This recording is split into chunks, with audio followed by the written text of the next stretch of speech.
Chilling tales for dark nights.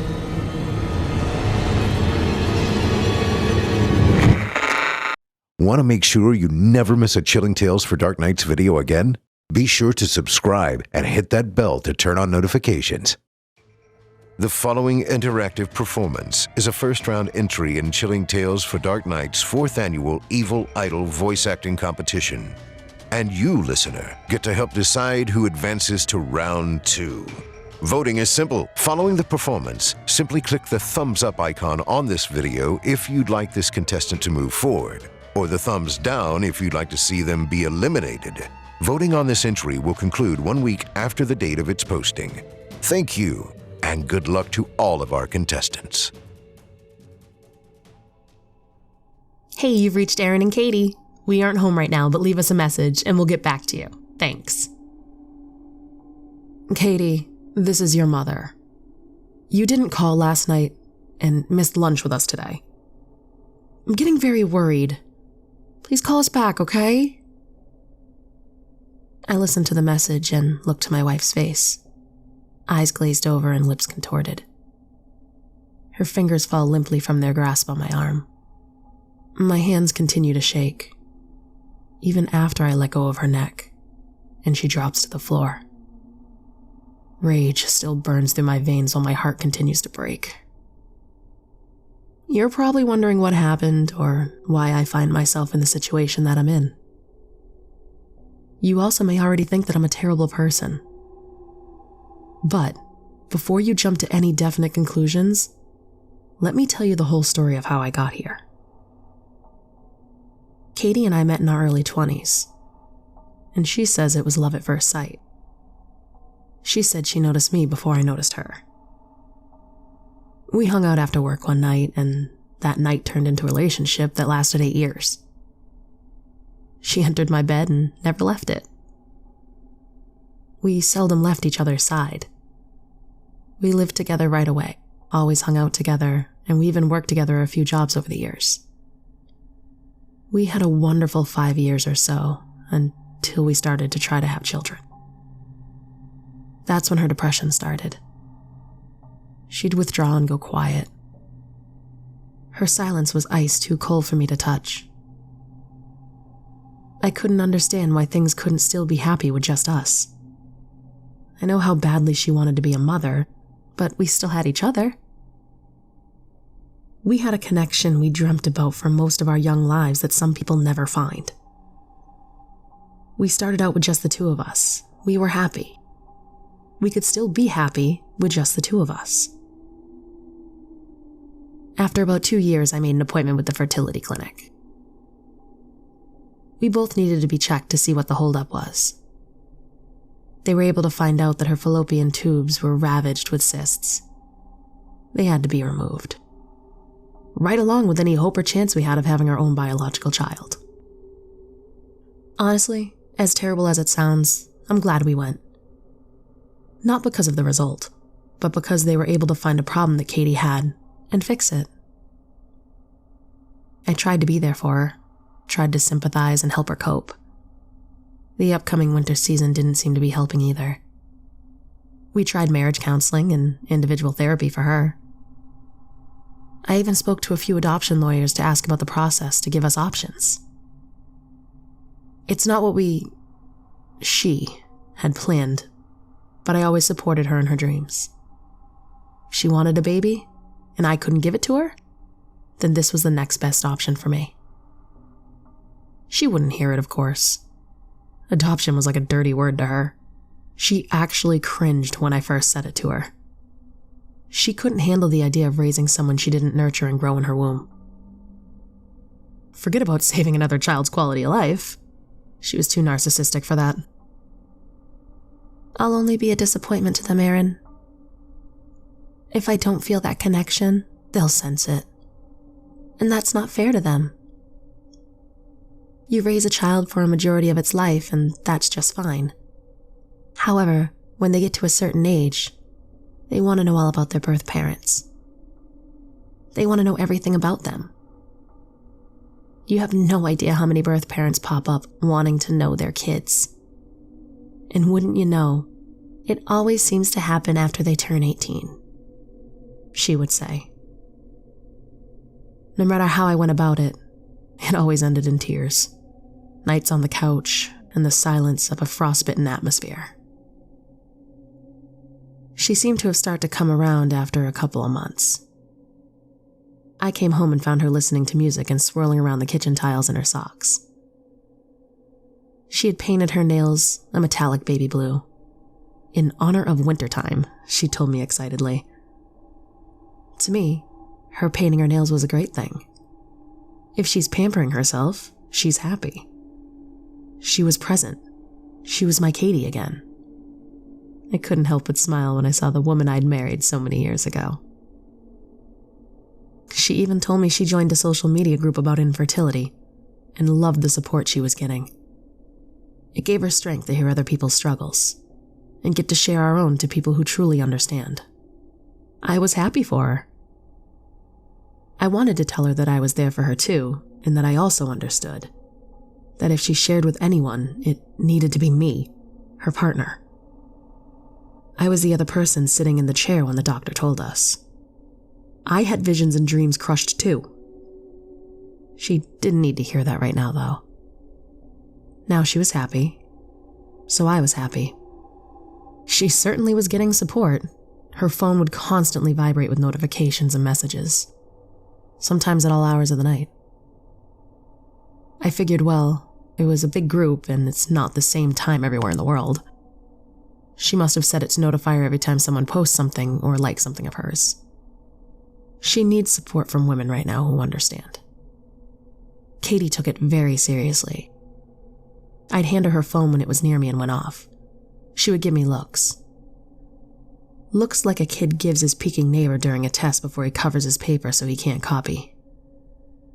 "Hey, babe," she said, looking at me with dancing eyes. "You know, some of the women in the group are talking about picking a weekend and doing a spa meet and greet. To put more people in contact with each other and for women to get pampered and cry on each other's shoulders and things like that. It's not like we have to find anyone to watch our kids." She tried to joke with a pained smile.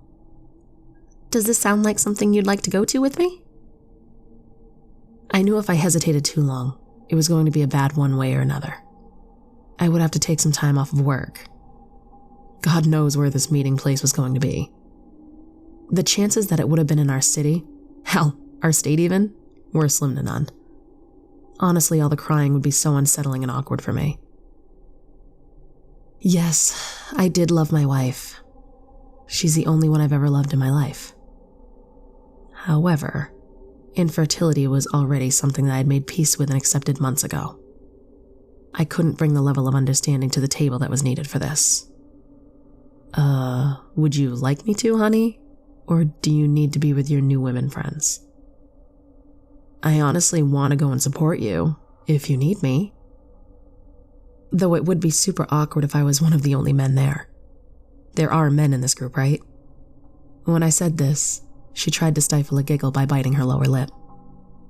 She shook her head no, and then burst into giggles, apologizing between breaths. "Not really. No. They're just a couple, and those are mainly joint accounts, Aaron. But you don't have to go. I will totally be okay and understand. But I think this will really help me. Besides, this will give us a chance to miss each other. I'm sure I'll come back a refreshed woman. I won't think you're unsupportive or uncaring." It turned out that it was 2 weeks away, in the next state over. From where we were located, it would only take 3.5 hours by car. She would have no problem getting there and having her weekend, then driving back when she woke up on Monday. I was going to surprise her by making a meal plan and rearranging the living room while she was gone. I wanted to take care of all the little tasks she nagged me about, but I never got to while I had the time to myself. The time came for her to leave, and I sent her off with a kiss and my favorite t-shirt. I told her, "You wear this on your saddest cry day. I want to still be the one to wipe away your tears, even if I can't be there." Again, she got a pained look on her face, but shook it off with a smile. "Thank you for understanding. "I'll miss you and call you every day," she told me. I kissed her and she left, driving off into her weekend of healing. After picking up and cleaning the floors, I was almost ready to start rearranging our living room. I had been putting off cleaning the dust off the ceiling and fans for way too long. Neither of us really wanted to do it, but I was the taller one, so the task generally fell to me. She'd be proud that I did that when she came home. A refreshed Katie coming home to a refreshed house. She called around 9 p.m. and let me know she got there all right, and that she missed me already. She blew phone kisses after a knock at the door. "Hey, that's my friend. I'll call you in the morning, okay? I love you," she said before getting off the phone. I hoped this would help her and help us be what we once were. Around the middle of the next day, Saturday, she informed me that her phone was dying. I looked to the counter and saw both of our wall chargers laying there. So I called her and told her just to use the car charger, but not to leave it while the car was running or turned off because A, someone could steal her phone, and B, it could kill her battery. I missed her, and would do so, but I really didn't want to have to drive 3 hours to jump her car just to drive home again. She didn't know cars, and you can't always depend on strangers, especially another state away, even if it was only hours from home. She promised me that she would be fine, that she couldn't talk for long, but she loved me and missed me like crazy. For the rest of the day, when I called, it would go to voicemail. I was just thankful she was able to tell me what happened so I wasn't worrying when I suddenly couldn't reach her. It was really thoughtful of her to let me know so I wouldn't lose my mind with worry. I mean, she hadn't even met these people before. They could have been anyone. Who knows the conclusions my mind would have jumped to? I should have made sure that she packed the charger, I thought at the time. I sent her a "have fun, our bed is cold without you" text from work. I wanted my messages of love to be the first thing she saw when her phone had more battery life. I couldn't wait to smell her hair again. Before long, it was Monday, the day she was to come home. We chatted excitedly on the phone while she packed. Before long, I rushed off the phone to get last-minute things ready for arrival. Our home missed her as much as I did, I think. It was so much darker without her there. The emptiness was swallowing me. I'd be glad to have her here in my arms.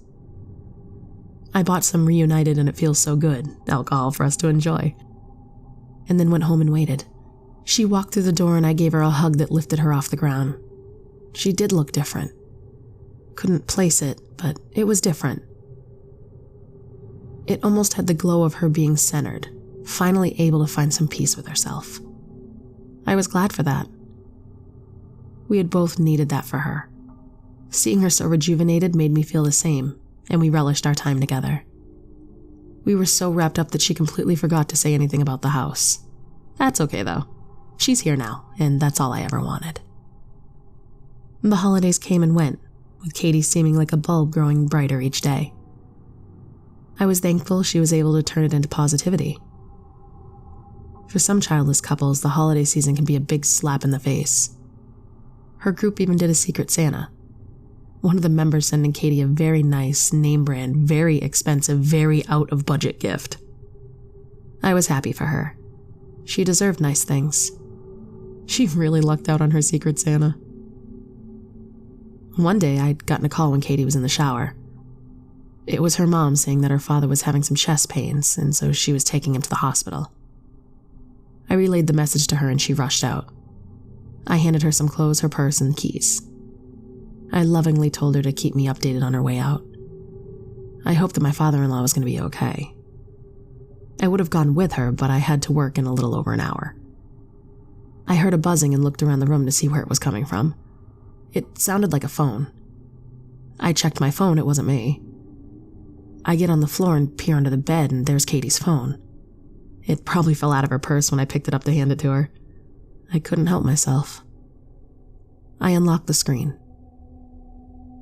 What I saw made the color drain from my body and curdled my stomach instantly. Katie. I had so much fun this weekend. I can't believe how amazing everything was. I didn't even want to sleep. It's crazy how well things went. Now we know. Alan, Oh my God, me too. I felt so comfortable with you. 3.5 days, it's like we've been together for years. Katie. I think this group is going to have monthly meetings if I can manage. We've been talking about it for so long. Then we met and it was like an instant connection. I can't wait to see you again. I knew I loved you and then it was confirmed for me 100% when I saw you. I can't wait to meet your son, Alan. Me too. It's all I can think about. I know that my kid will love you just as much as I do. You are perfection, the total package, a trophy to be shown and proud of. To say you're hot would be an insult. You're beautiful in every way. Now that we know it's real, you have to work on your end of the situation. I won't be played for a chump. If you do love me and want to keep me, you need to do some decision making. This isn't a game, and it's not a fairy tale. If your husband makes you happy, I'm outski. But if you want to do the work, text me when it's okay to text back. I love you, gorgeous. I read the messages over and over again until the words blurred through my tears. My mind raced to try and think of something, anything that would make this look different from what it obviously was. She knew when she asked me to come with her that I'd say no. That's why she made it so easy for me. We had never taken separate getaways before. All of our vacations were taken together. She'd changed. She was happy. And now I knew that it was because of him. She'd healed all right. Healed herself right into someone else's family. She reacts like I say the word abortion instead of adoption. And now she can't wait to meet his son? This is too much. She had thought that I wouldn't understand her healing process, and she was fucking right. There was nothing to make me understand this. When was she gonna tell me? Was she gonna tell me? Would I just come home one day to a note saying, "Adios, Aaron, it's been fun"? I raced to the trash can and threw up. My love turning to bile in my throat and spewing out. All of her words, all of her love, all of the plans and promises turned to poison in my heart. Every memory a lie. Every struggle unfelt by her. Did she even want children with me? Did she ever love me? What was the point of all this? Every single question branched off into 5 more questions, attacking my mind like a murder of crows. I lit a cigarette on my way to my car, drove to the corner store, and bought a lot of beer. I never drank. But if there was ever a time for it, now was that time. I chugged one in the parking lot and opened another one for the ride home. My father always said that the road to a man's self-destruction always began with a woman. Looks like he was right, I thought as I threw the crushed can out the window. I lit another cigarette as I pulled into the driveway and saw her car there. Without thought or care, I drank 2 more before going inside, lit cigarette and all. She was sitting there on our bed with her phone lying in front of her with the screen lit up. Her eyes widened as she saw me smoking in the house. She opened her mouth to say something about it, but then quickly closed it, realizing the shots weren't hers to call. She wasn't upset or crying. She just looked numb. I've never wanted to hit a woman in my life, but my hand throbbed with desire to. I rubbed my hand on my jeans to try to disperse the energy. I loom over her and shout, "You can tell Alan it's safe for him to message you now. He can message you anytime he wants. It's not my problem anymore. You've never been who I thought you were. The past 8 years were all a lie," I said as my words turned to blubbering tears.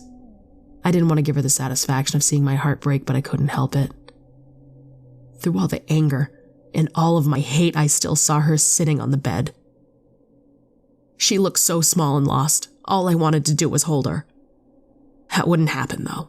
Not ever again if I could help it. She finally cried and apologized. She promised she would end it and block him and get rid of the social media entirely to work on us. She said she wanted to be a better wife and got lost. She said she got mixed up, and the situation became too big for her to get out of. She needed help. She actually had the gall to tell me that she was glad she got caught and now I could help her get out of it. She said she never stopped loving me and never loved him. I felt neglected by you, Aaron. I felt like I lost you and myself when we couldn't have kids.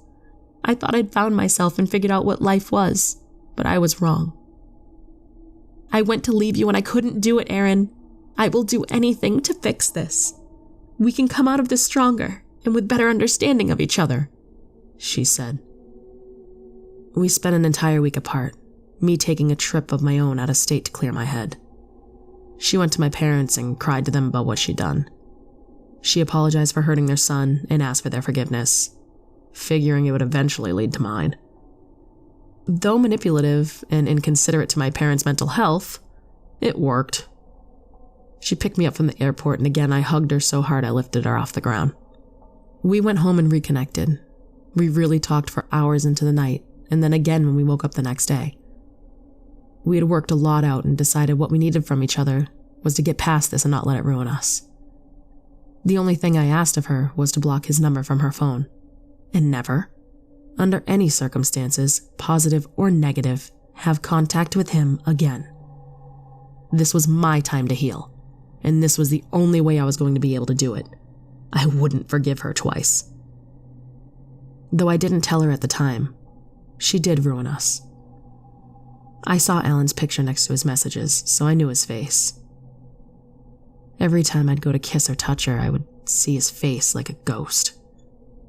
Alan making her laugh, him kissing her forehead, him making her sweat. I hated it. I wanted to hate her, but I couldn't. Despite everything, she was still the woman I loved and always would be if I did leave her. We would get through this. A part of me already died when I found out what she did. Maybe that part would grow back, stronger, better. A few months went by.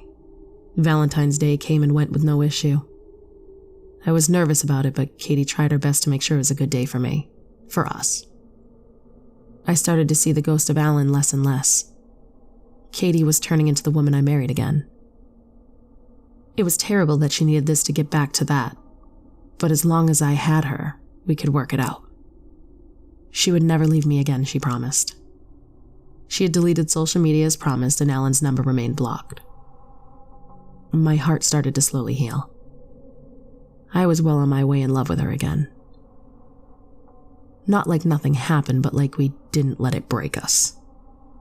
I stopped checking up on her as much. She felt terrible about it and seemed to punish herself more any day than I could. So we let it fade into the past. She'd never leave me again, she promised.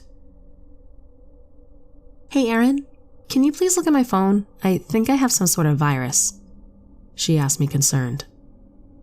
I laughed at her and joked. You know how you get this, don't you? Too much freaky peeky. What kind of sick shit have you been looking into?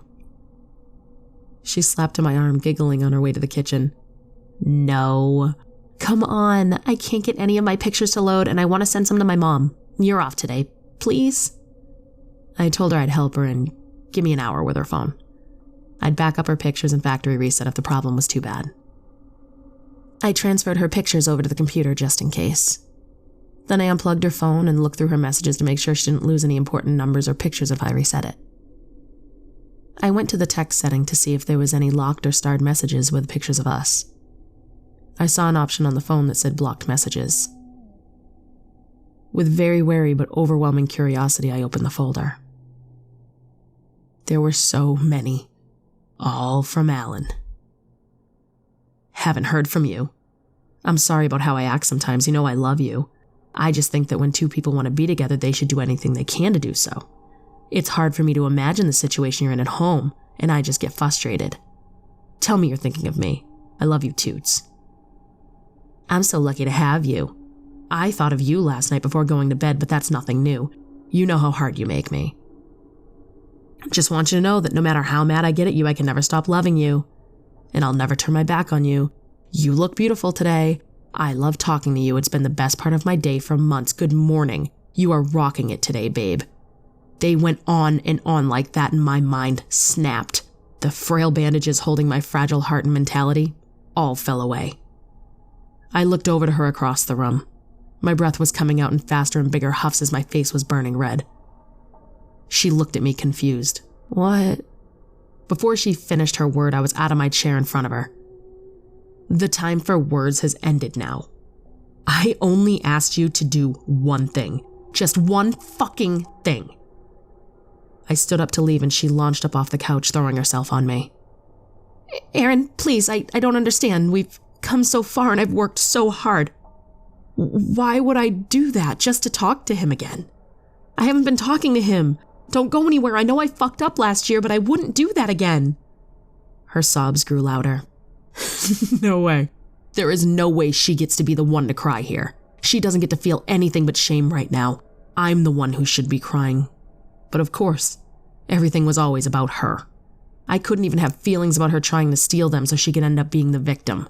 I had to stop it, get her to be quiet. I slammed my hand over her mouth and she still sobbed, soaking my hand in snot and tears. Her wails grew louder and louder, repeating the same words over and over. It was as if she thought the more she said them, the more I'd have to believe her. The only things that I do believe are that I can't bounce back from this twice, that I can't live with her, and I can't live without her, as the saying goes. My hand dropped from her mouth to her throat, and the other one coming up to meet it. Now it was my turn to feel. I cried and sobbed as I squeezed my hands together and tighter. Fragmented wedding vows grunted out through my teeth as I heaved with tears. I wanted my face to be the last thing she saw as the life faded out of her eyes. Her wails turned to whimpers until barely any sound could escape at all. Till death do us part, my darling, and I promise I won't be far behind. So, this is how we got here. My mother-in-law's voice on the answering machine. Her daughter turning colder by the minute on the floor. My hand shaking at my sides, sore from the sobs. The light of my life is gone. Why did she have to do this to us again? She always said she was born to be my wife and that she would die for me. Well, here we are. She ended up being true to her word in one sense, at least, through all this. I checked the block list again and see new messages from 18 minutes ago. I love the way you smell, it read. Enough of the shit. I hit the call button on the message. It rings and rings until finally a woman picks up. Before I have any room to say anything, she starts yelling at me. You have to be some kind of stupid to continue to call after all you've done, Katie. The woman said my wife's name as if it was disgusting on her tongue. She continues. As far as his son and I are concerned, you might as well have been driving the car that killed him. Do you know he had messages set up pre-scheduled to send to you for 2 months? It's nice to know you have messages from him after he's dead, but what about his son, you heartless cow? She's going on, hysterical with fury. I tune her out and hang up the phone without a word. I really think about what she said. She said the words killed in pre-scheduled messages. Katie was telling the truth. She hadn't contacted him. This also explained why he went on as if they were together. It really was over. She really was mine again. Oh my God, I've killed her. I run to the bathroom, rifle through the medicine cabinet and grab a bottle. I don't plan to call the police or turn myself in. Surely the neighbors heard the noise and called him anyway. I don't know if I'll have the courage to take the contents of this bottle. For now, I'm going to snuggle up to my sweetheart.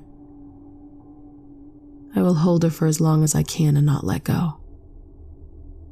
I hold her and smell her hair as I wait for the knock to come at the door. They can try, but I'll never let her go. She will never leave me again, she promised. Till death do us part, sweetheart. Thank you for listening. I'm your host, Steve Taylor, reminding you that if you haven't already, Don't forget to cast your vote for this contestant via either a thumbs up or a thumbs down vote. New entries will be posted throughout the month. Be sure to tune in and vote for each of them and help decide who becomes the next evil idol. Until next time, turn off the lights and turn on the dark.